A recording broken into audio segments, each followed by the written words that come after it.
I'm telling you, I feel like I could enter a fugue state at any moment and just be homeless the rest of my life.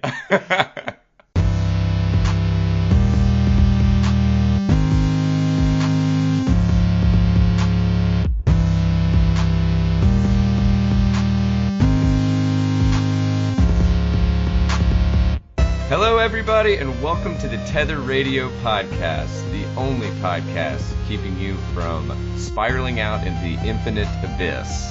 I am your host, Daniel, and I'm joined, as always, by my brother and co-host, Joseph. Yo, what's up? That was me with the premature yo. Also, sometimes I take my duties as hype man way too seriously. It's okay, man. Honestly, I would rather have a hype man that went too hypey than underhyped. Nah, motherfucker. I'm a trigger puller. Yeah, there you go. That's what I do, dog. Yeah. Well, how you doing, how dude? are you? Ah. Jinx, you gotta buy me a Coke. Dude, I'm good. As you and I were discussing a little bit earlier, this week has been I'm a man of habit. I mean, don't get me wrong. I can be crazy and spontaneous too, but people love me because I'm really flexible. people love me because I never know what I'm gonna do. Yeah. Hey, what was that guy's name? You gotta bring that guy. What was that guy? Joseph. Yeah, you gotta bring him back over to the God, he was crazy, man. He was crazy. You remember that? Yeah. We were just sitting there and he stuck a straw in his nose and tried to eat a checker. Yeah, dude. God, man. That's wild, man. He smashed a cupcake on his forehead. Yeah, bring him back over here, man. Honestly, you just described what sounds like a real asshole. Yeah, that's right. Shit his pants and then cried. Man, that was weird. Yeah, I don't really talk to him anymore. We've lost touch. We lost touch since I don't know why we stopped talking. Maybe it's because he shit himself at my house. We lost touch since he pounded 3 Zimas and punched a hole in my wall.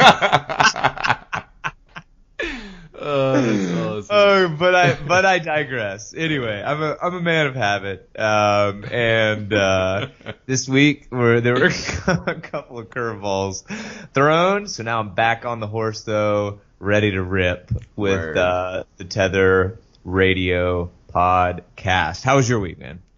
Dude, pretty good, man. Got to celebrate my son's 10-month birthday, I guess.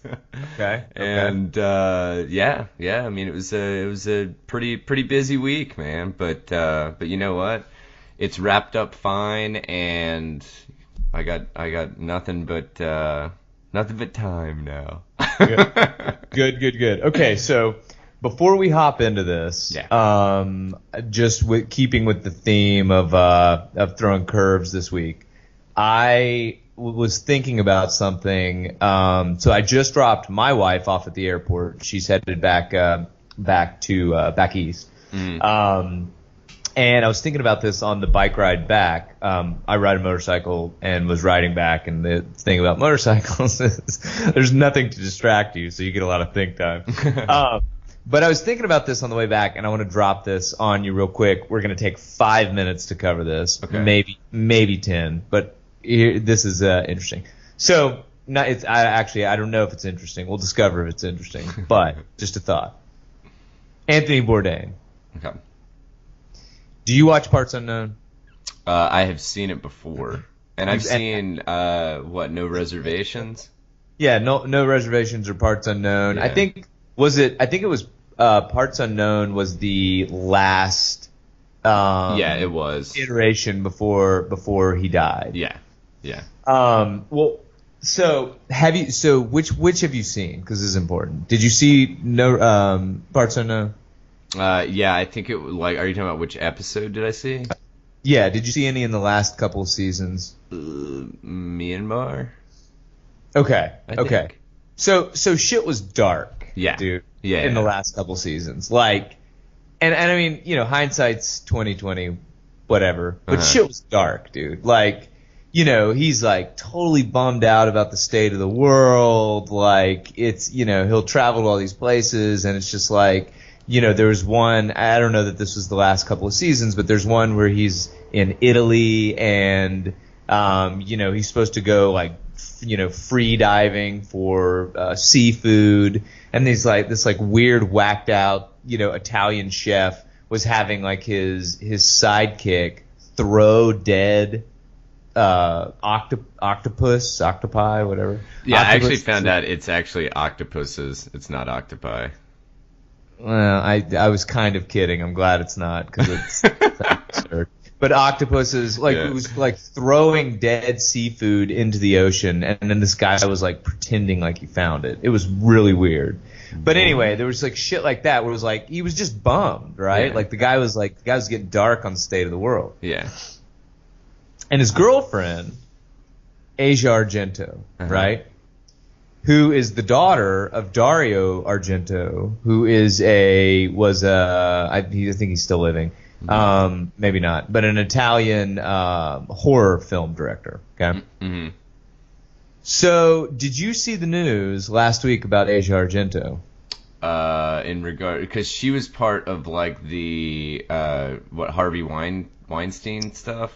Yes, right. But did you see the news about the new allegations against her? Right. Against her. Did yes, you see that? I did see it. Yes. So this dude, Jimmy Bennett, who is, which by the way, I don't really think about this shit that much, but I just randomly read this and was thinking about this on the bike.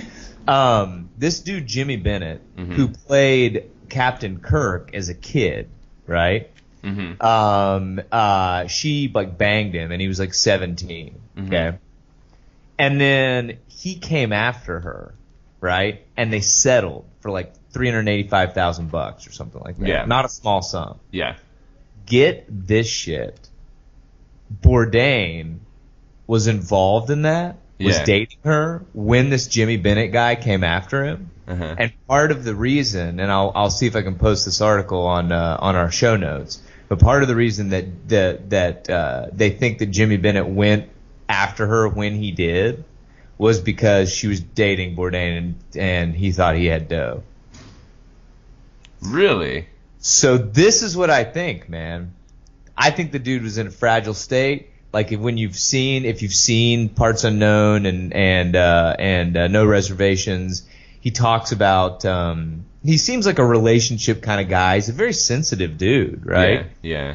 And I think that's why people could connect with Anthony Bourdain so well. I mean, I was super upset when he died. Yeah. Which is odd because normally I'm not like into the celebrity death thing really at all because I don't fucking know this guy. But nevertheless, he just seemed like an interesting guy, like a cool guy. Yeah. And dude, I think that had something to do with it, for sure.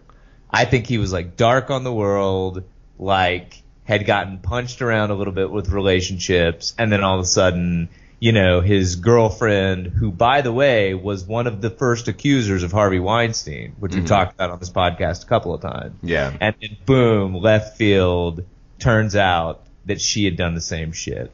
Yeah. Yeah, there's no way we're gonna get to the bottom of this. Oh no, well, and that's the thing, dude, is because it's just like, literally, it's such a tangled web now that it's just like, I mean, everybody, either everybody's victims or everybody's like assailants, Yeah, I mean, it's literally, well, anyway. Well, look, man. I mean, let's get on with the show here. Yeah. But the long and the short of it is that there is this like moral wish position, and then there is the reality of human beings as animals. Yeah. And there is a constant power struggle, and I think that manifests itself in like alpha bald dudes being an asshole at work, and also, like 37-year-old chicks trying to bang 17-year-old dudes. You know what I mean? Like it is the human animal and like the kind of brutal reality of like the economics of power, right? Yeah. And it ends up being pretty fucked up. But that being said, man, Bourdain, dude, I mean, he took one in the shorts on that. Yeah. You know, I'm sure Yeah. he was super bummed. And anyway, it's sad, very sad. But actually, that's not a half bad segue, because Anthony Bourdain, obviously huge food critic, all this stuff. Well, guess who's one to break into the culinary game these days? And when you say the game, Yeah. ooh, you're not talking about the rapper The Game, are you? No. But honestly, he might have a cookbook in the pipeline. But no, I'm talking about Snoop D-O-double-G. Nice, Yeah, dude. Nice. Nice. Yeah. And I can't wait to get a copy of this one too, man. It's called Does it have to do with weed? It's yeah, right. No, and it's funny that you would actually bring that up. The name of it is From Crook to Cook, and it's coming out in October, man. And so it actually he went out of his way to say, let's see. Publisher Chronicle Books promises, quote, snacks to satisfy those munchies, alluding to the rapper's fabled marijuana habit, but assures readers that recipes are, quote, cannabis free. Well, But no, honestly, my favorite thing about this article though is, like, apparently Snoop was not. Well, first of all, Snoop has a show with Martha Stewart called Martha and Snoop's Potluck Dinner Party, and apparently it was nominated for an Emmy in 2017. So it must be pretty. I don't know, fashizzle off the drizzle down the. I don't know. I like Snoop, and I just looked up. I just looked up quickly some raps about food. We've got one here from Snoop, getting funky on the mic like an old batch of collard greens. That's whatever. We've got one from Big Pun here. Champagne on the rocks, rocking a Fort Knox Lazarus, shark salad with carrots, pork chops, and applesauce. Well, dude, now, to me sounds like he's having a fucking stroke. Well, no, dude. To quote, the Sugar Hill Gang, Rapper's Delight, there was a section in that, man. Have you ever gone over to a friend's house to eat and the food just ain't no good? The macaroni's soggy, the peas are mush, and the chicken tastes like wood. Dude, yeah, and we've got one from the Beastie Boys, right? Which was, I don't mean to brag, I don't mean to boast, but I'm intercontinental when I eat French toast. Right? Yeah. And then one last one here from actually one of my absolute favorites, MF Doom. He don't mess with the Ritz Bits, Wheat Thins, Saltines, or Triscuits, Matzos, or Cheez-Its. Catch sugar fits every time he sees Chips Ahoy, double chocolate chunk. Something with the bubble and the junk in the trunk. Even the Oreos, no matter what weather, always kept them dipped in milk and stuck together. Damn. Dude, there's some fresh rhymes, dude. I love MF Doom, if I do say so myself. I love MF Doom. MF Doom is great. Yeah, dude. Okay, cool. So, I mean, is this something that we can expect in the future, you think? You think rappers? Because there are other rappers that are doing, like, culinary things, right? Yeah, and that was actually my main draw to this article, is because I was just like, well, apparently Snoop is not the first rapper to have put out a cookbook. The rapper 2 Chainz had a 28-page cookbook called #Mealtime. Okay. And I guess is it Khalees? K-E-L-I-S? Khalees. Yeah, Khalees. Khalees published My Life on a Plate, and then Coolio wrote Cooking with Coolio, which, okay, I got you. And then I love the last one, though. Action Bronson. He's got a web series called Fuck, That's Delicious. Yeah, that's on Vice. That's awesome. That is so incredible. Yeah, but anyway, I guess transitioning from rappers doing cookbooks, we're still talking about food. It's just prior to being cooked, I guess, and in an extremely niche, I guess, scenario in where was this? New Zealand. It was New Zealand. Yeah, but I'm not fully understanding this. But go ahead. Okay. The article is Gay Goose and Swan's epic 30-year love affair to be immortalized in bronze. So let me tell you a little tale about let's see. Let me get my show notes. Thomas the Goose and Henry the Swan. Okay. So apparently they hit it off. I don't know. I mean, like, they just decided that they. So they anyway, described yeah. So as, anyway, Good. They're in the snugglery, right? And Henry's sitting there. He sits down. He orders a Cosmo. And what's the other duck's name? Thomas. Excuse me, not the duck, the goose. Yeah. And Thomas. Thomas, do you hear this in the background? Yeah, dude. They're coming. I've got an emergency situation. It's getting ready to unfold. Yeah, you're about to unfold a sexy story about a goose named Thomas and a swan named Henry. Yeah, and they're coming after me. Hang on. You better lie low, dude. There it is. This is how you just you kind of weave a weave a podcast together, as you're working from a variety of hotel rooms and apartments. But yeah, they were sitting at the snugglery and he looked over and he made a joke about his big feet, and the rest is history. Yeah. I like the size of your beak. Yeah, I don't know. So okay, but here's the thing: why they? I don't. I mean, it's not bad if they were gay, whatever. Who gives a shit? But I don't understand. How do you come to this conclusion? Yeah, no, and that's kind of what was left out of the story. Well, I mean, let's be honest with ourselves, man. People are gonna make this shit out to be exactly what they want it to be. So yeah, I agree with you. I just don't understand how they've arrived at the conclusion that these two. I mean, maybe they just hung out, man. That's very presumptuous. Yeah, I agree. And honestly, I don't think that. Well, the sad thing is that I believe one of them has passed away, and I think that he would be rolling over in his bird grave if he heard these allegations. Well, what? And was he stabbed? What was that picture that was in there? No, so that was just. I think that was just like a similar story, kind of, or not a similar story, but apparently mute swans were being killed on the property of Britain's Queen, and RT was trying to make sure everybody knew that this is like very illegal, so to kill them, but.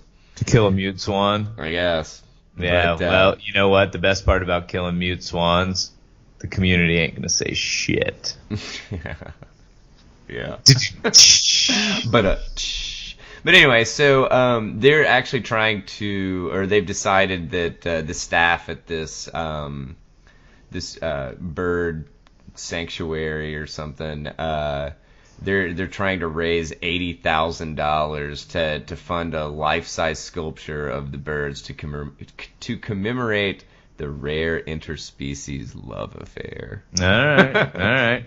Good for them, man. Good for them. I hope we all learn a little something from this. And they have a nice photo of like a funeral procession with like bagpipes on the front, and what I'm assuming is a large Tupperware container containing the bird Thomas. So containing the bird. All right. But anyway, we'll cruise on to some stuff that's probably a little more meaty. Yeah, so let's go ahead and tuck your napkin in and rub those hands together and get ready to receive. So there's a big ass turkey leg. Okay. So Daniel and I, every now and again, will kind of dip our toe into chatting about blockchain and cryptocurrency.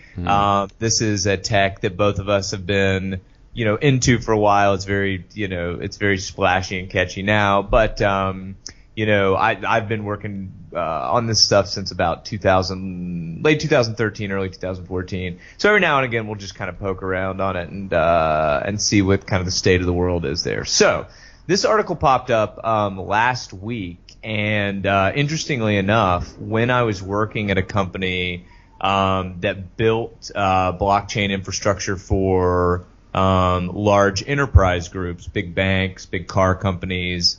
This was pretty early on when people were doing pretty aggressive exploration of the tech. This scam, which we'll get into the details here, was actually starting to be rolled out when I was at this company. It was probably like 2015, 2016. Mm-hmm. So basically the scam. This is what happened last week, right? Oh my god. I am so sorry. I'm the scammer. That's the scammer. Bow down before me. And here's the scam, Okay, protect your SIM cards. So here's the point of Tether Radio is we've got Melaleuca, and if you're willing to buy some Melaleuca soap, you can get your left leg and your right leg your distribution pyramid set up, and you'll be fine. Yeah. What if I was to tell you that buy? No, I'm just kidding. Yeah, right. Anyway. All right, so California teen. This is one of the headlines for the articles. California teen uses increasingly popular Bitcoin scheme, and then uses funds to buy exotic cars. So let me just skim this very quickly. California teenager has been arrested on accusations that he used an increasingly popular type of scam called SIM swapping to steal a total of 156 Bitcoin. 156 Bitcoin, ladies and gentlemen, at 6,600 or whatever it is today. That's a lot of scratch. That's a lot of cheese. A lot of scratch. 6679 is what we are chilling at right now. That's a lot of scratch, right? And this guy was using That's a little over $1 million. Joel Ortiz was this guy's name. And he was using a SIM swapping technique, which we'll get into how this actually happens. And so he recently got arrested. But down a little bit later in the article, and this was the part that I thought was pretty interesting. Recently, an American investor filed a lawsuit against AT&T for $224 million, claiming that he lost $24 million as a result of two separate SIM swap scams over a 7-month period. Mm-hmm. So this is how this works. In your phone, you have a SIM card. And if you were to pop your SIM card out and give it to me, and I put it in my phone, I would have basically your phone, like the SIM card is the business part of your phone, right? Like the phone itself and the hardware in the phone, sure, it has some information that's saved on it or whatever, but if somebody called your number and I had your SIM card in my phone would ring, right? Mm-hmm. So this is what these guys were doing. They would go in and fake IDs, create fake IDs, or just say they were the people that were on the account. So let's say I knew that Daniel has, a Sprint phone, right? Yeah. I could go into Sprint and say, hey, my name's Daniel Bradley, and, my phone's messed up, and I wanted to disconnect it and reconnect it to this new phone or whatever, right? Yeah.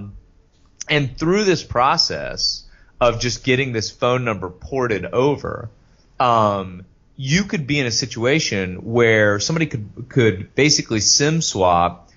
You wouldn't know, unless a day later you're just like, dude, why am I not getting a text message or phone calls, right? Yeah.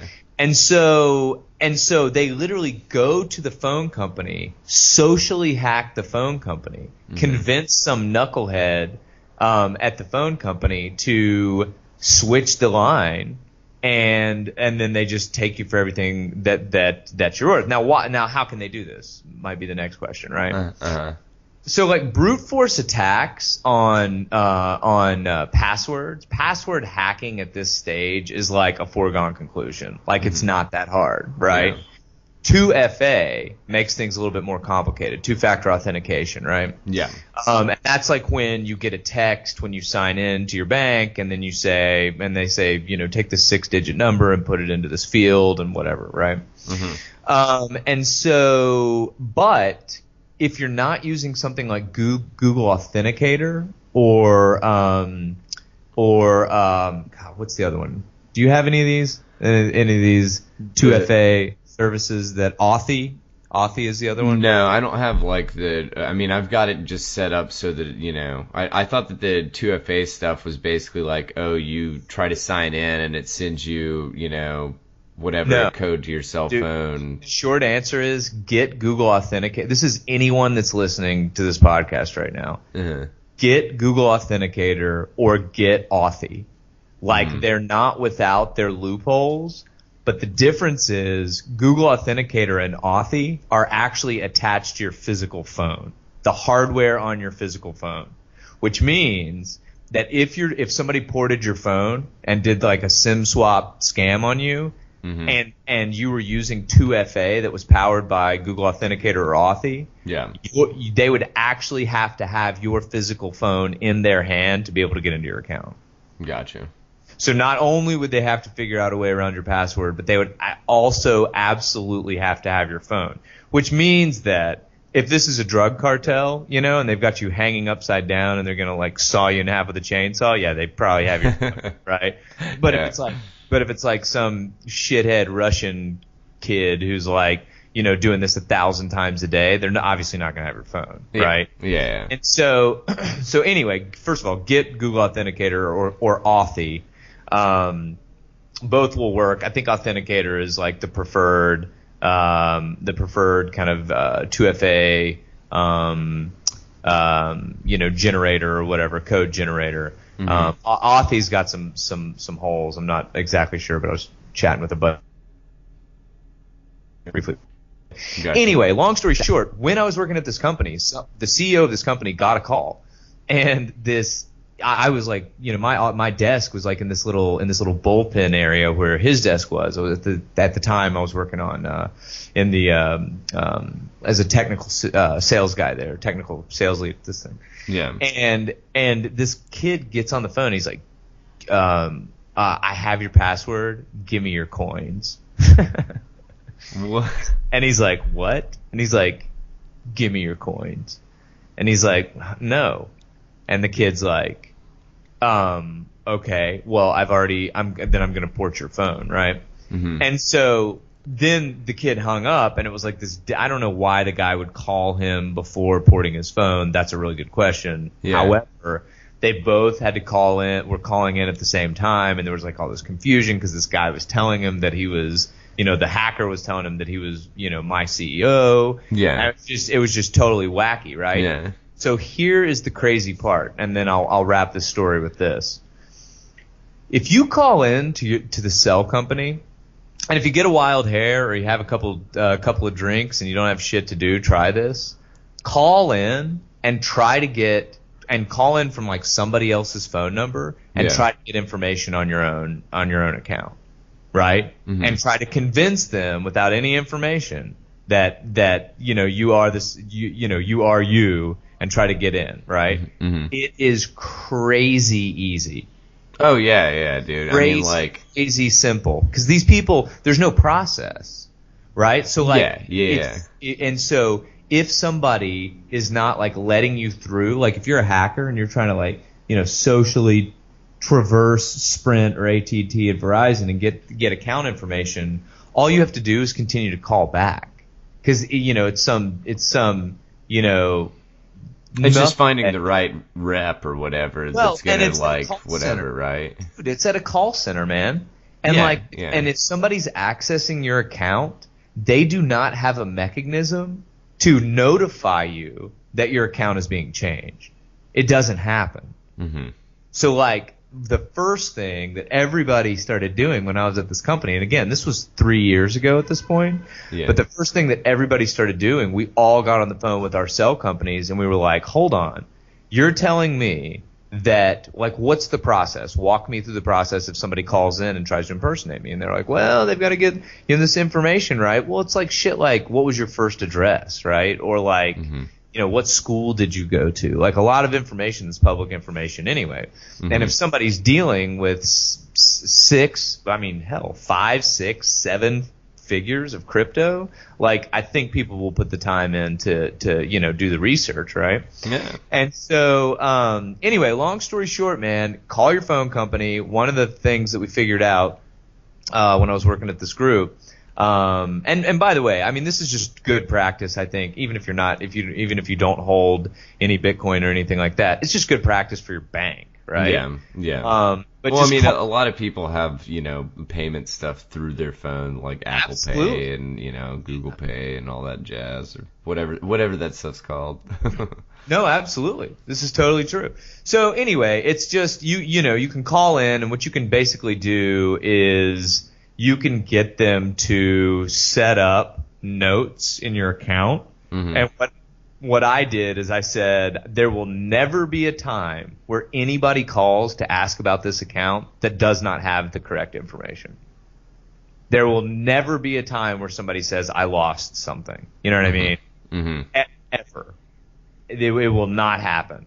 So if I need you to put a note on my account, if somebody ever calls in and says, oh, I lost that, or I don't have that, or gets a question wrong, I need to have my phone number or my wife's phone number. Actually, I think I put them both on there. Called. Somebody needs to call me, and I need you to put that in a note on my profile. So anyway, they did it, and then we tested them, and they actually did it. So, honestly, that's surprising to me. So. Yeah, I mean, but what I was able to find out is, like, when they are entering this information, they will actually get screens that'll pop up on their screen. I told this guy, I'm like, walk me through what you see. Yeah. I'm like, when you enter this information, if you get it wrong, is there a place to put notes? And he said yes. And I said, okay. So apparently there's like a screen that'll like pop up and it'll say, do this. The client has, or client shit, whatever. The chump has requested that you do this. So anyway, I thought this was really interesting because this is a situation where the Bitcoin is considered by many to be kind of a digital cash. Well, it's not really the actual user getting scammed kind of thing. I mean, like, ultimately, obviously, it's the user's money kind of thing, but at the same time, like you said, it's, the hackers are socially hacking these phone companies to basically, prey upon the call centers kind of stuff, right? Yeah, but the interesting part is Verizon, these people, this is an infrastructure company. This is what they do. I mean, think about it, right? Like, all of these phone companies, they are massive, and if you want a phone to communicate with other people, you have to go through them.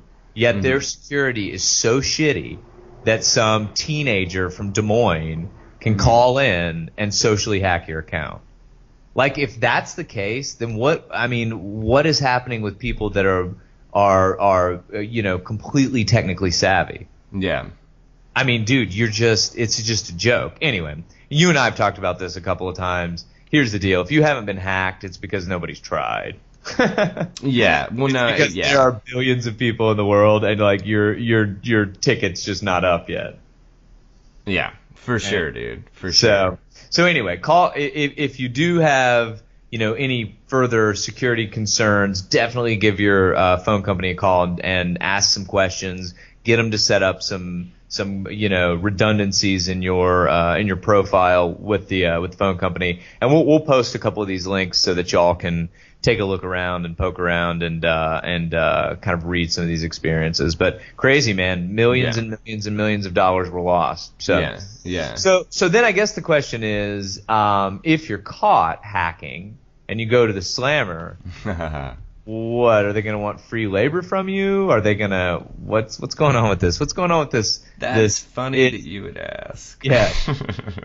Key this next one up. And this one, so give us the elevator here on this. Yeah, man. So I pulled this article from, and I've got a couple articles because one of them is actually, well, I'm getting ahead of myself. So article's name from, and it was from NPR. U.S. inmates plan nationwide prison strike to protest labor conditions. So they're basically through I guess prisoner advocates, lobbyists kind of thing, and the actual inmates themselves. They've decided to, I guess, band together and have a labor strike almost to try to get basically better prison conditions.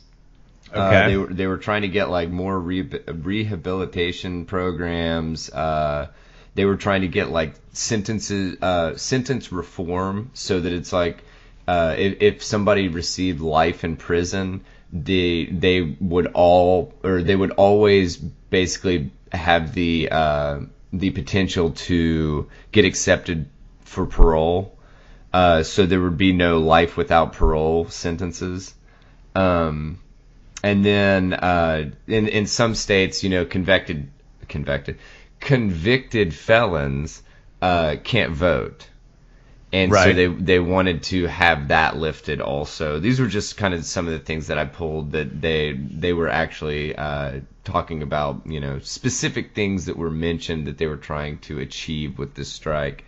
Right. But they also were saying that basically when the 13th, and I think it was under the 13th Amendment, this guy that was quoted in this other article from The Guardian, this guy, his name was Kevin Johnson, and he was quoted as saying, under the 13th Amendment, slavery was not abolished, it was merely reformed. And so what they're basically saying is, okay, these guys are incarcerated for whatever reason, and then they are given the option to, work, I guess, just so that they don't go like crazy or whatever, and they are compensated very low income kind of thing. Wait. You so hold on. Yeah. So this is like let me just get this just a point of clarification here. For sure. You're saying, so when inmates are like stamping out license plates or whatever, they get paid like $2 an hour. Yeah, basically. Okay. Basically. And so they were saying, oh, well, if I'm going to be working, I should be compensated appropriately for the work that I'm doing or the labor that I'm doing. And because, like, getting paid $2 an hour or whatever, how are they supposed to send that money, this small amount to, like, maybe their kids or families out, that aren't in prison kind of thing. Okay. And so that's kind of their argument, is that it's just like, well, if I'm going to be performing this service, why am I not being compensated appropriately for it? And there's part of me that's kind of like, oh, I kind of get where they're coming from, but then you pull back, and it's like the dude that's saying this was convicted of murder in 1990 when he was 18, which, granted, in the article he says that he's consistently challenged his conviction on the grounds that he was misidentified and innocent. But so you're talking about people that have done something to receive a prison sentence, and I just wonder, I do think that they they shouldn't be treated like animals and shit like that. But damn if you haven't forfeited a lot of your rights as a civilian kind of thing. Right. In my opinion, when you take it upon yourself to break the law. I mean, like, the laws are in place for a reason. If everybody, it's like, I don't know, man. I mean, it's just, it's a hardcore gray area, in my opinion. And it's just, I get it. I understand where they're coming from. And, like, honestly, I get that it's like, okay, well, they, or at least the argument of wanting to send money out to their families to help support them and stuff. Mm-hmm. But it's like, damn, dude, like, you're in prison for, in this case, murder. It's like you took someone's life. Like, you were found guilty of that. Now, whether or not he was misidentified and innocent, I'm not the one to pass the judgment kind of thing. I know nothing about this guy's story, but it's just like you went through the judicial system, which is not without its obvious flaws, lots of flaws, but it's still, I mean, everything was followed to the point to where you were, the due diligence, or not due diligence, but due process kind of thing, went down, and you were found guilty, and so now you're in prison, man. And I don't know if a prisoner, in my opinion, deserves the same rights as a law-abiding citizen. Yeah. I mean, I think that when you decide that you are that you do not want to be a part of society, like there are kind of rules that everybody agrees to play by, right? This is like the invisible social contract you sign. Yeah. Right? Like you're not gonna, pull your pants down in public and stuff like that. Yeah. Or rob people or whatever. Unless you're in Paris using a eco-friendly urinal. And then you're gonna pants yourself to take a leak. You're gonna pants yourself and watch a barge of Japanese tourists roll by.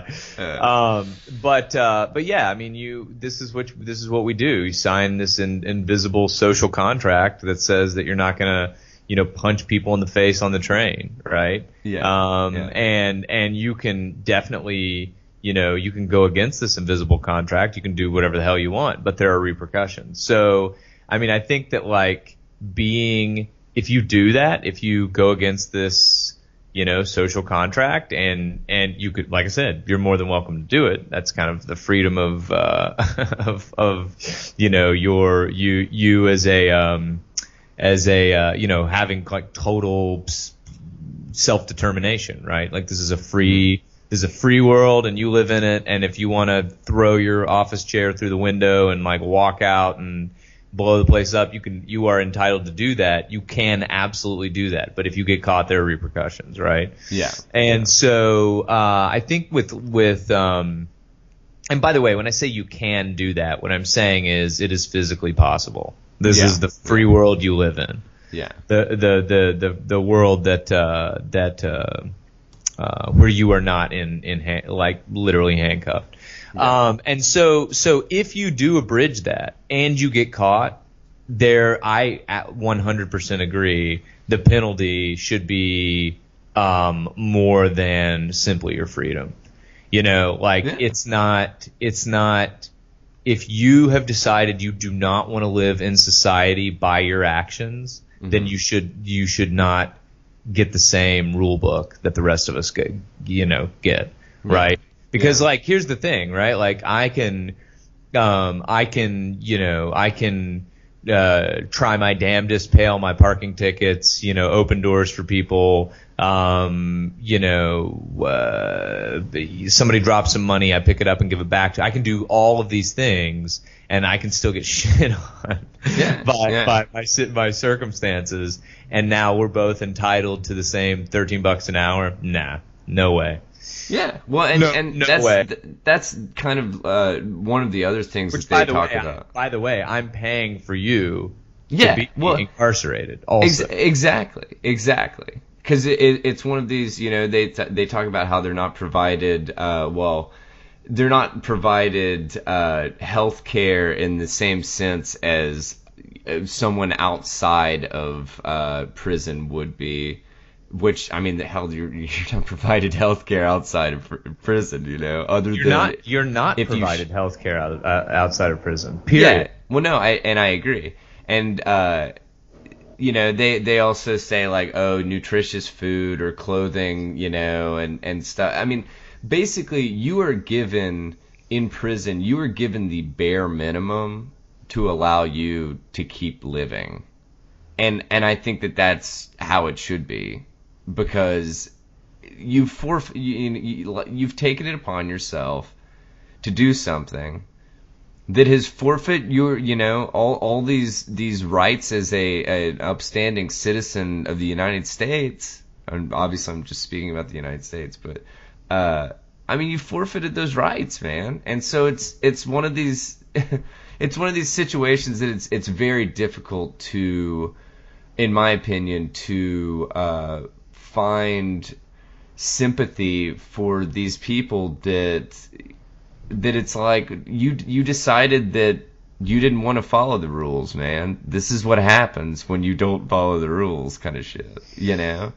I mean, if you're not taking anything away, then what's the purpose of the punishment? Yeah. Right? And it's like, and then you get into like, okay, well, how much are we taking away? It's like all of it. What do you mean? Yeah. You know what I'm saying? Like, it's not like, well, you lose your primetime TV privileges. Like, what? Yeah. Exactly. And I mean, like, dude, these people, this is the way that they do give back to society. That they're forced to give back to society. And right. I kind of agree with it because otherwise they're just taking from society, in my opinion. Right. And now there are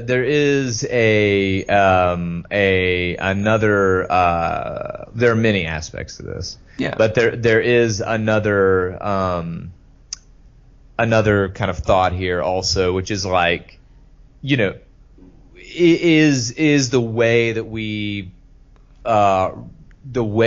exercise punishment on people, is it the most effective way? That's a conversation for a different day. Yeah. Without a doubt. Yeah.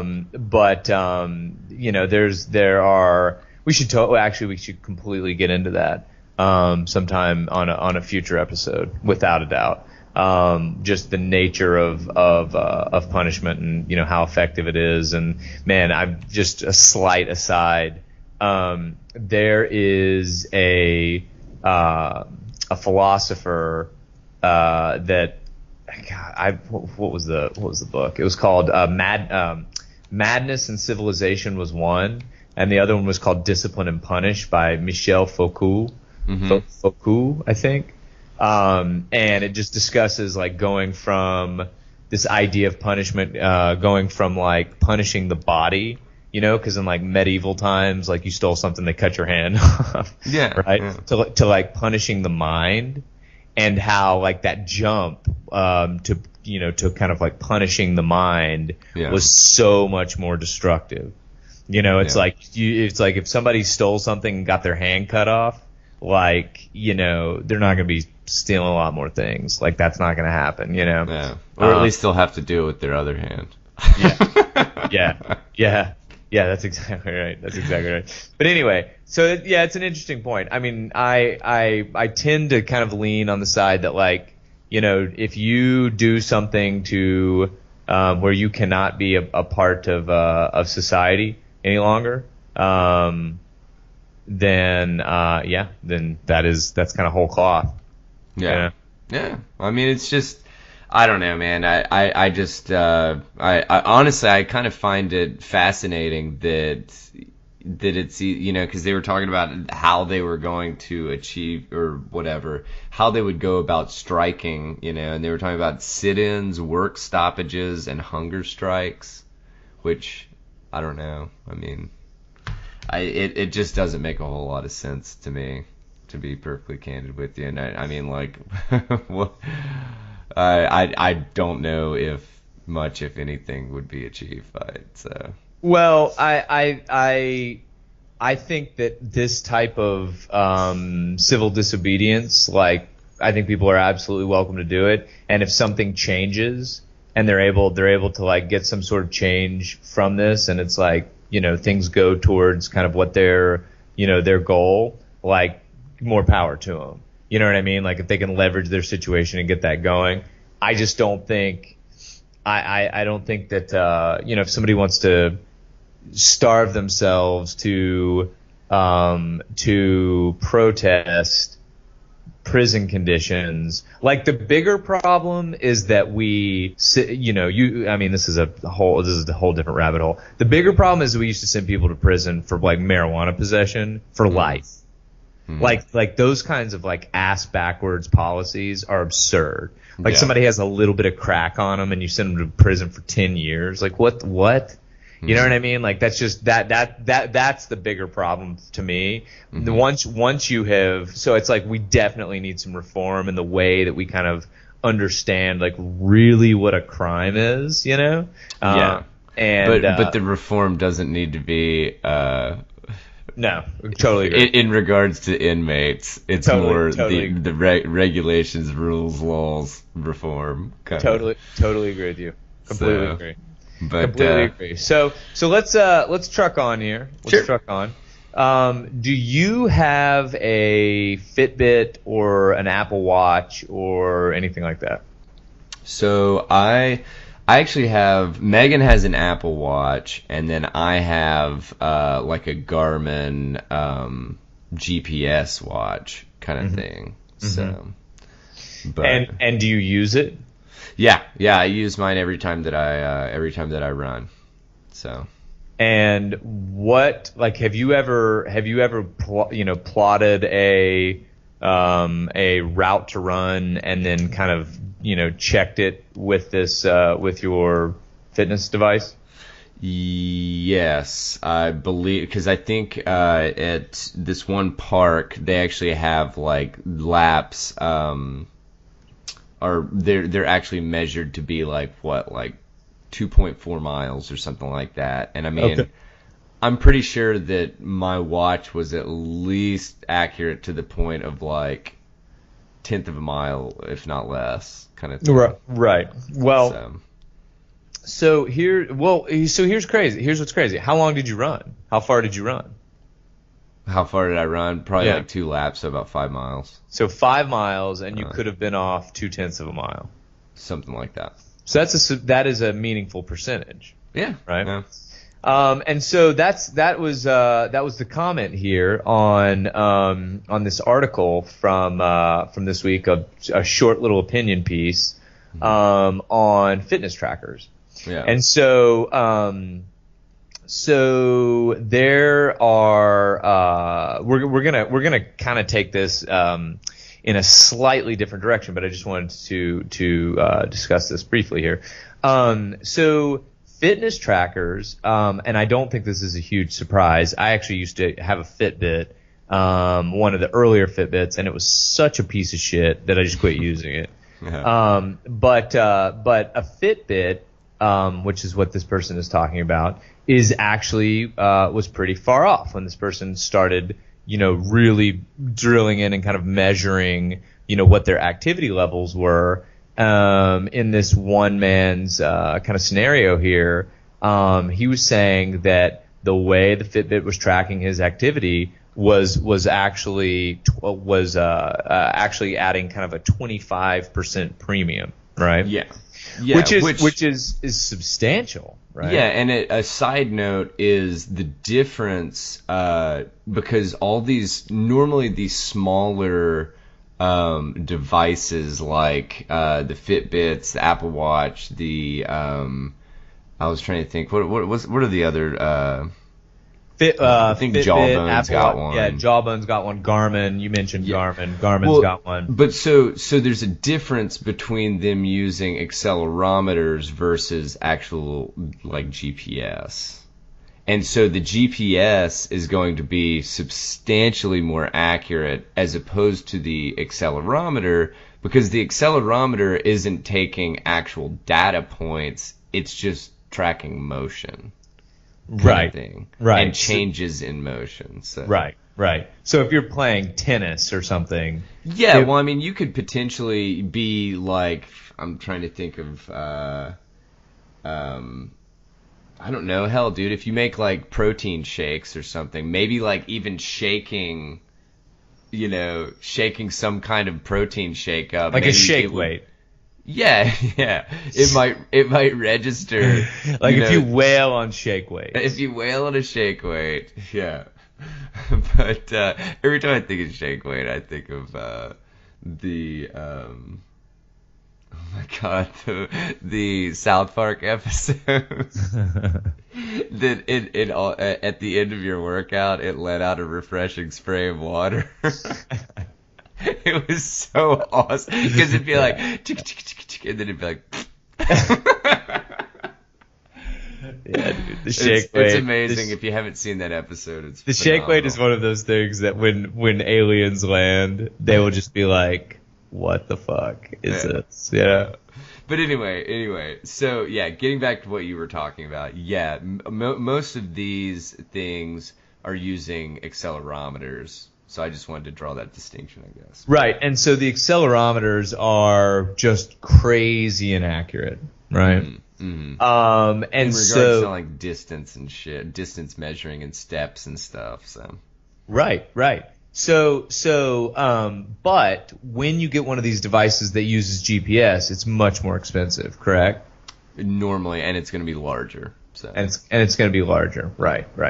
So I just thought that this was interesting because we are leaning on tech for a lot, right? Mm-hmm. Leaning on technology to kind of encourage people to take stock of their health and their activity. Mm-hmm. On a more regular basis, good thing. Leaning on shitty tech to do that is a very, very, very bad thing, Yeah. And so it's interesting, and I think that this is going to be a short little discussion here, but it's interesting because I worked on a project where we were developing some tech to support what's known as a longitudinal health record, right? Mm-hmm. Which simply means that this thing is just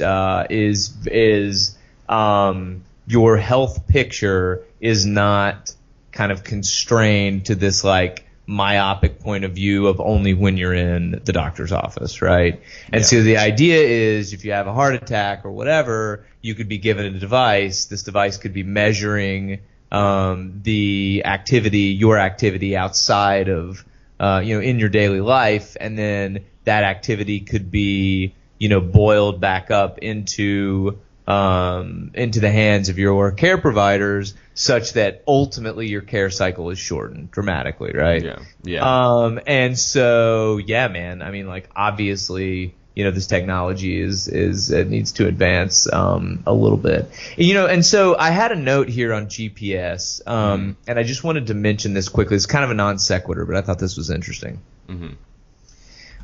Was listening to an interview with Neil deGrasse Tyson, right? Mm-hmm. And he was talking about Space Force, right? Mm-hmm. This has to do with GPS. That's why I'm bringing this up. Yeah. But he's talking about Space Force. You familiar with Space Force? I think I am. Okay. So Space Force is this idea that the Trump administration has kind of pitched. Apparently it was around for many years before that, but it was something that's kind of come to light in the past couple of weeks as just another branch of the military, right? That is probably going to be coming online, is going to be taken more seriously in the coming years. And one of the comments that Neil deGrasse Tyson mentioned was, he was like, look, I mean, we absolutely need a Space Force. I totally agree, right? Things work differently. Like, I mean, there was a point where things work differently in space. The physics are different, the materials are different, the training is different that people need. There was a time when the Air Force was a novel idea, right? When the Air Force was first introduced, I want to say it was maybe World War One. Obviously, World War Two, it was kind of a thing. Maybe World War One, World War Two. We'll have to look that up. And post a link to that. But when it was first introduced, it was actually under the branch of the Army. Did you know that? No, I did not. Yeah, and then it became dramatically apparent that fighting from the air is something that needs to be kind of in its own category. So, yeah. But the reason that I thought this was interesting is because one of his kind of comments on Space Force and why it's so important was to think about the amount of economy that is linked to these satellite systems that orbit the United States. And one of the things that he was talking about specifically was GPS. And he was like, think about GPS like within the context of Uber, Apple Maps, like all of these things that some are obvious and some are non-obvious, but that GPS is responsible for. And so anyway, that was just kind of a fun note there. But I just thought that was really interesting to kind of like step back and think like, there aren't that many GPS satellites, right? And the military now is actually developing a next generation. It's not even called GPS, but a next generation positioning system, global positioning. GPS is global positioning, but a next generation system to be able to kind of understand where you are in the world, and that is going to be only available to the military, and the GPS system, like whole cloth, will be turned over to private industry. Yeah. So anyway, I just thought that was, that's a far off place than we started, on the Fitbit and how effective is the Fitbit, but as I was doing a little bit of research on this and kind of understanding how the accuracy, the difference in accuracy from GPS to these accelerometer systems, as you and I typically do, we get kind of nerdy on this shit and drill down a little bit deeper, than we should. But I just thought that was really interesting, man. So there will be military grade positioning, and then there will be the positioning for the rest of us, which is scary as hell in a lot of ways, but also fairly intriguing as we kind of make this push to the final frontier. Go ahead, though. Well, no, I was just gonna say, and even though here we are like criticizing the inaccuracy of these fitness tracker devices and stuff, but ultimately, even if you're using one, obviously still use it, because the main function that it's really this is the medical professional in you. Yeah, right. But the main reason that everybody has accepted these fitness trackers and stuff is just because all it does is it makes you conscious to get more activity and pay attention to what you're like. If you're doing like something like calorie counting or whatever, stuff like that, it's just like it's forcing you to be cognizant of what you're actually doing with your body, as opposed to just like fucking sitting on the couch and eating a bag of potato chips or something. It's like, oh well, my Fitbit thing just buzzed, I need to get up and walk around. Yeah, dude, it could be 0.25% off on how many steps that you're taking or whatever. But the point is you're getting exercise, and that's a good thing. So, but anyway, so I don't know. Okay. Yeah, so we'll go ahead and cruise on from that. So tell me about. What is this? Pulling out? I don't know. You tell me. So, I pulled this one from NPR, and staying with I guess on the topic of health. The FDA. Let's see. The article's name was "FDA Stirs Contraception Debate with OK for Natural Birth Control App." So. Yeah. basically what happened recently was the FDA okayed, in quotation marks, this app that you can download on your phone that basically helps women to they can put in like their menstrual cycles, and then you have to do like a body temperature every morning at the exact same time. And this actually has been a method that people have used for years. The problem is there's very, very, very, very, very, very little room for error. And obviously, if you make a wrong or a miscalculation, then you could potentially end up with a baby. So it was just very interesting or fascinating that the FDA would actually, and I say approve. Obviously, they don't have to really approve. It's almost like I don't understand what that means. The FDA approves, like the FDA says yes, this app tracks the things that could help you understand how to not get pregnant. Like, well, honestly. Yeah, so the way that I interpreted after reading this article, it basically the FDA looked at this app and said, yes, if you use this properly, it can be used as a successful way or a successful method of contraception, kind of thing, or I guess not. I guess it would be contraception, but anyway. But the thing that people overlook is that it's like, man, people taking like a birth control pill get pregnant all the time. And the reason why is not because of the efficacy or inefficacy of the pill that they're taking. The problem is they're not taking it properly.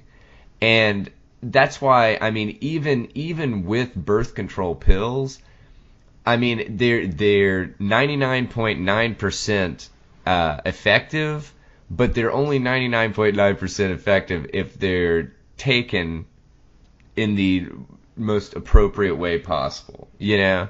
And so, you know, you put this stamp of approval on this app, and of course, especially these days when everybody's trying to get away from pharmaceuticals and stuff, which I don't blame them, kind of thing. Anything you put in your body is going to change how your body works, period.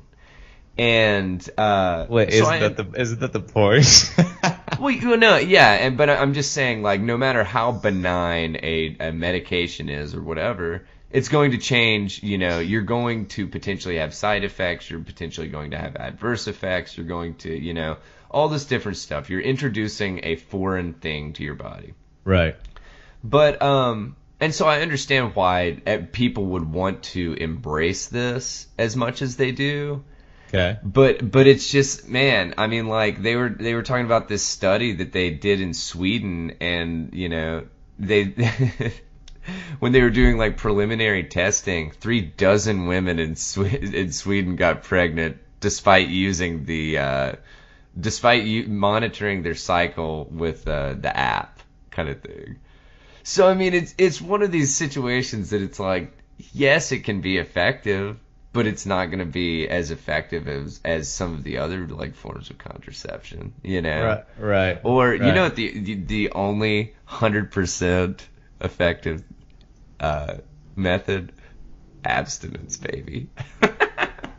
Yeah. So, but well, I you know, hey, cool if you wanna be abstinent, but if you don't, just, you know, I probably wouldn't use this app. Let me put it that way. Yeah, I mean, it's oh man, whatever. It's silly to me because I just don't think that, like, I don't know, people are lazy about this kind of stuff. If you don't want to get pregnant, you know, take your birth control on time, or, you know, I mean, I can absolutely guarantee you if somebody's wearing a rubber properly, then you know, they're probably not going to get pregnant. So yeah. And I mean, I guess I kind of do agree with they had a I believe Sorry, I'm just scanning this real quick. So they had a small interview with a senior research scientist at the Guttmacher Institute. So this lady, Chelsea Polis, she was basically just saying that it's like, well, more options is always better, kind of thing. And I agree to an extent. I just hope that they inform the public properly in regards to, like, man, you just have to be really on your game and really, you just gotta, you have to do this very, very, you have to use this app extremely, as directed, let me put it that way. Right. But anyway, it was kind of interesting because obviously the FDA is, Food and Drug Administration, and now they're stepping over and looking at apps as potentially, being another. Well, another it's a cool trend. It's a cool trend because I think that, I don't know, it would be really, really excellent just to see kind of, in general, health turn more towards preventative measures, and then also personal accountability. And so, but we've got a long way to go. So anyway. Well, and real quick, normally, so they call this fertility awareness, this method kind of thing. Right. Normally, fertility awareness is not used as a form of contraceptive. It's used as a form of helping couples that are having trouble conceiving, kind of thing. Right. So, I mean, I guess obviously, you could use it maybe for the opposite, but I don't know. I feel like you've got a lot more on the line if you're using it as a form of contraception. So yeah. But anyway, let's cruise. So the last topic we've got here, I think we've got this keyed up just to be a short and interesting one. Kroger, your friendly neighborhood Kroger, is ditching the plastic bags, right? Yeah. Hey, do you guys have Harris Teeters in California? What'd you just call me? Where is that? Son of a bitch. Yeah. No, what I was trying to remember, or is it Ralph's? You're nothing but a Harris Teeter. What do you guys have in California? We've got Ralph's, we've got Albertsons, we've got obviously Trader Joe's. Well, so it says Ralph's Harris Teeter, Fred Meyer, is owned Ralph's by Kroger, I think. Yeah. No, it is. That's why I was wondering. I know that you don't have Kroger in California. Right. And I was just wondering which one of these you did. Yeah, we've got. We've got. That's right. Ralph's, Albertsons, Trader Joe's, Vons, Food Kraken, and I think that's it. You're shitting me.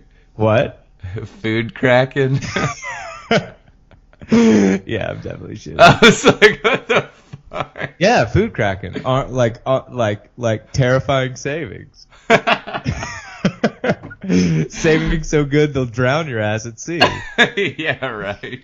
They've got some work to do in their marketing department. Food.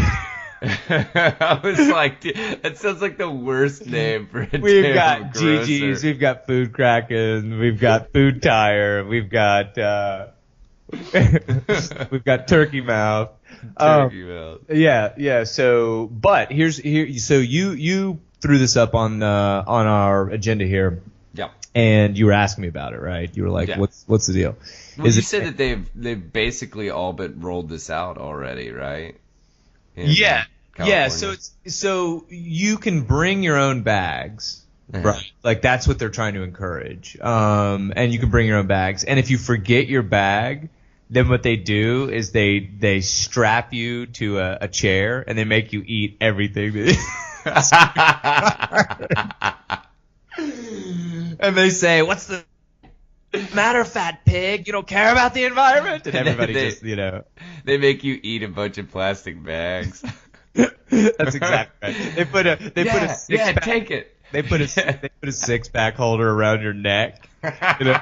And then they whip you with old celery and make you eat everything in your cart, you know? Man. So anyway, needless to say, you forget that shit once, and then the second. Yeah, right. No, but the way that it works is that instead of buying a pack of gum or some eggs or whatever, and having everything we put in these really shitty little plastic bags that end up in the ocean and whatever, they have like thicker bags that you can pay for. It's not crazy. It's like 10 cents a piece or something. And then you can just bring your own bags.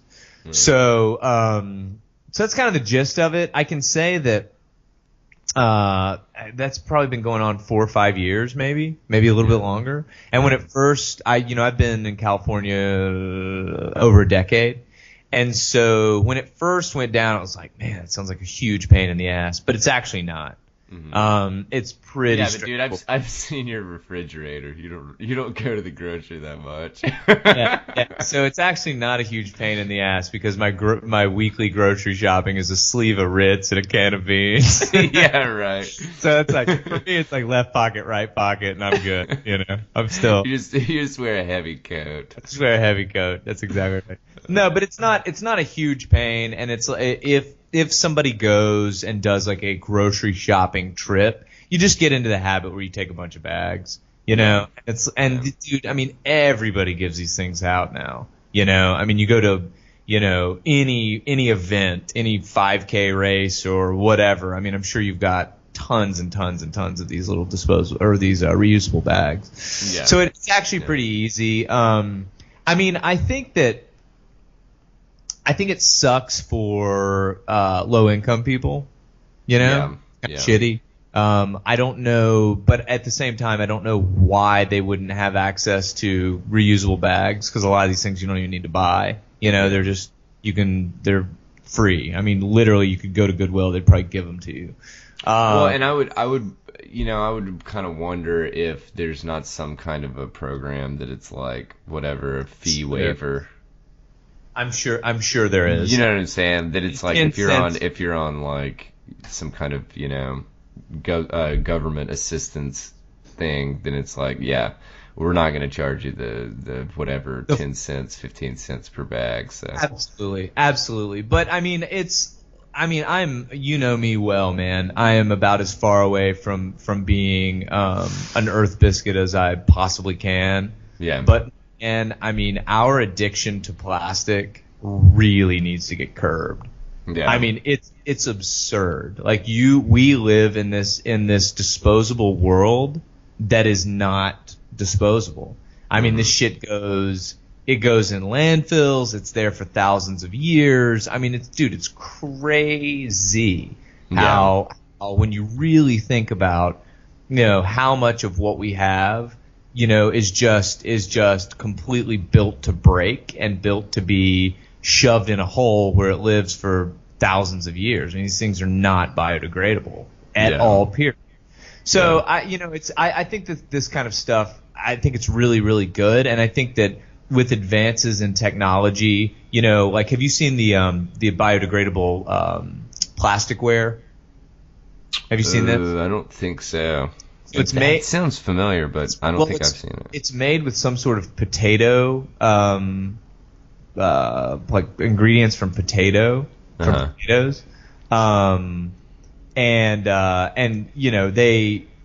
know this because I used to stay at a ton of Hampton Inns when I was working for a company back in the day. Yeah. And so these things were pretty popular at Hampton, and they started picking them up. But they're made by, I think Plantware is the company I was thinking of. Mm-hmm. They're made with 100%, renewable. Oh, excuse me, I said potato. It's corn. They're made with a product of corn. Okay. It's not like they're falling apart on you when you're using them. They feel like exactly like, traditional plastic. They may be a little bit more expensive, but I mean, that's the kind of shit that we've got to start using globally. I mean, it is insane if you even look at, just the nature of I mean, even like clothing, how you've got this like fast fast fashion shit where it's like, you go to what's the company called that is hugely popular? Zara, right? You go to Zara. I don't think I'm familiar with it. Zara? You know Zara. Anyway, they have like it's like a Gap, but not. Dude, I'm sorry I said Gap. It is not like a Gap. It's like a it's like a forward fashion, but like really fast fashion. And what I mean by that is the way that Zara works is that they will actually take fashion that is really new, and they don't keep a lot of inventory, and they just make these products really quickly and get them to market really, really quickly, right? But the issue is they're really shittily made. And so while the t-shirt is $10 or whatever, it's got a hole in it in 2 weeks, and then people just toss these things, which is a huge issue when you look at how big this company is, right? So my point is like, I don't know. I mean, not that I don't know that I'm why I'd necessarily present this idea when we're talking about Kroger bags, but I think we're going to, in general, start seeing, more of these trends of people willing to pay a little bit more for something that lasts a little bit longer, Yeah. And it's not a bad thing in my mind that we're, getting rid of, shit like these plastic bags. I mean, really, at the end of the day, man, having a cloth bag that you take, is not a huge deal. And so I was just interested to think about this because out here it was a huge deal. People were like, this is ridiculous. It's going to be so inconvenient. And it didn't end up that way at all. Yeah. Well, and so I just glanced over, and we're probably going to have to wrap pretty soon. But real quick, so why can we not recycle plastic bags? Because if we recycle plastic bags, what are the sea turtles going to eat? And that, folks, is how Tether Radio wraps up. No. So I don't. That's a good question. I don't know the answer to that. Yeah, I wonder if it's just like, you'd lose too much of the product or something, as like a byproduct or some shit. That's a good question. I don't know. I think ultimately where we're going to be heading. I mean, this is like some. You know what, man? Okay, I got to get with you on this after this episode. We should look at like world waste, right? Because I mean, dude, we're going to be like putting this like when rocketry becomes very inexpensive to use. We're just going to be launching like huge loads, cargo loads of trash towards the sun. Yeah. Sure. And that shit's just going to be in this like constant line, just burning up, Yeah. And then I'm sure we'll probably, and then it's like, the one side effect of the Kroger bag is that it can extinguish the sun. It's like, oh man. Oh shit. Yeah, I guess, this is going to be a bitch, Or it just ends up in some kind of orbit, and it just turns into this huge Kroger bag like chunk in the air and gets melted together, and it becomes a super bag, and then it bags Earth. It gets the super bag that covers the sun. That's exactly right. That covers the sun. That's right. Well, I mean, Earth is just turtles on turtles anyway, right? Yeah. So maybe those turtles eat bags too. I don't know. It's maybe turtles. Maybe there's space turtles. It's turtles all the way down, man. We know this. We know this. But anyway, awesome, man. Well, look, we have just wrapped Tether Radio episode number 12. So thank you everybody for joining in. Great to be with you. Good to be chatting with you, DB. I wanted to remind everyone that if you agreed, disagreed, have some notes for us, we love to hear from everyone. So shoot us a note at tetherradio@gmail.com. That's tetherradio@gmail.com. tetherradio@gmail.com.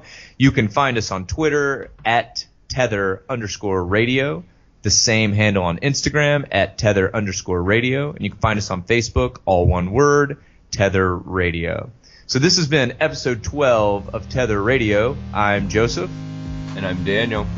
And we are reminding you to stay tethered, friends, and be sure and hit us up next week as we present all of the good, bad, and everything in between about this crazy world that we are all trying to hang on to. So thank you very much for joining us, and we will catch you next week.